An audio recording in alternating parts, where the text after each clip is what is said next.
Top quality और consistent performance के लिए सिर्फ सिल्वर पंप, नाम याद रखना. એક સર ડેફિનેટલી ડિસ્કસ કરવું જોઈએ નિફ્ટી આઈટી આપણે, બીકોઝ સરસ રિકવરી બતાવી છે. આઈટી સ્ટોક્સ અત્યાર સુધીમાં કોઈ આપણે હાઇલાઇટ કર્યા છે કે નહીં એ મને ખ્યાલ નથી, બટ ડેફિનેટલી આઈટી પર નજર. એક HCL ટેક યોમિકે ખાસ ડિસ્કસ કર્યો હતો 2 દિવસ પહેલાં, તો એ ચાર્ટ્સ પણ આપણે જોઈ લઈએ, કેમ કે સપોર્ટ શોધવાની અને બ્રેકઆઉટ બતાવવાની કોશિશ પણ ઇનફેક્ટ કરી રહ્યા છે. RSI ખાસો નીચે છે HCL ટેકનો ડેઇલી ચાર્ટ્સ પર, તો જરા નજર કરો. અને નિફ્ટી આઈટીની પણ વાત કરીએ સર, બીકોઝ રિઝલ્ટ્સ મેજરલી આવી ગયા છે. ઇન્ફોસિસનું પણ જે પરિણામ આવવાનું હતું, ઇમ્પેક્ટ આવવાનું હતું, આવી ગયું. વીકલી ક્લોઝ આપશે આજે નિફ્ટી આઈટી, એટલે આજનો દિવસ બહુ મહત્વનો છે અહીંયા સર.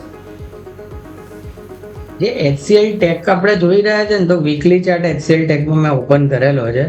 એમાં તમે જુઓ તો ડાઉ થિયરીના પ્રમાણે પ્રોપર તમને લોઅર લો મારી રહ્યું છે, લોઅર હાઈ મારી રહ્યું છે.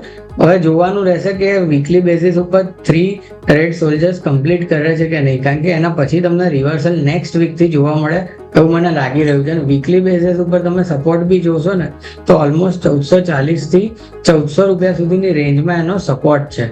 તો આ જોતા હજી એનું થોડુંક ડાઉનસાઇડ બાકી હોય એવું લાગે છે. અને ડેલીમાં બી આજે જે એને કેન્ડલ બનાવી છે, નો ડાઉટ એની ગ્રીન કેન્ડલ છે અને માઇનર પ્લસ બી દેખાઈ રહ્યું છે, બટ એવી સ્ટ્રોંગ કેન્ડલ નથી that we can go long in that.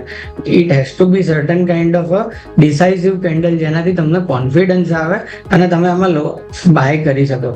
તો મારી સલાહ એવી રહેશે કે અત્યારે HCL ટેકમાં તમે થોડુંક ઇગ્નોર કરો, અને હજી ડેલીમાં બી તમે જોશો ને તે ગેપ પૂરવાનો બાકી છે HCL ટેકમાં.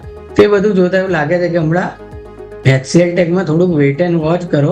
નો ડાઉટ RSI ઉપર આવી છે, પણ જ્યાં સુધી RSI 30 ની ઉપર ડેલી બેસિસ ઉપર નથી આવતી, તો ત્યાં સુધી આમાં કોઈ આપણે કરવાનું કે એન્ટ્રી કરવાની કોઈ મતલબ રહેતો નથી.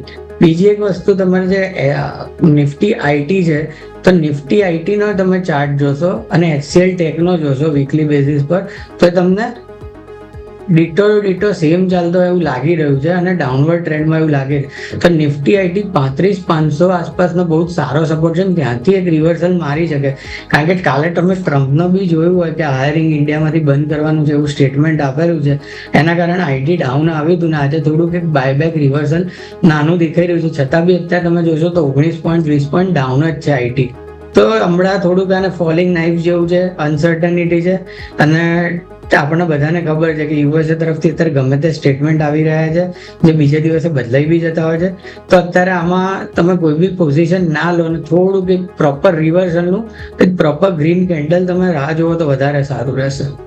જી બિલકુલ. ઓવરઓલની આપણે વાત થઈ નિફ્ટી આઈટી કે જ્યાં ખાસ કરીને ફોકસ કરવાની સલાહ રહેશે.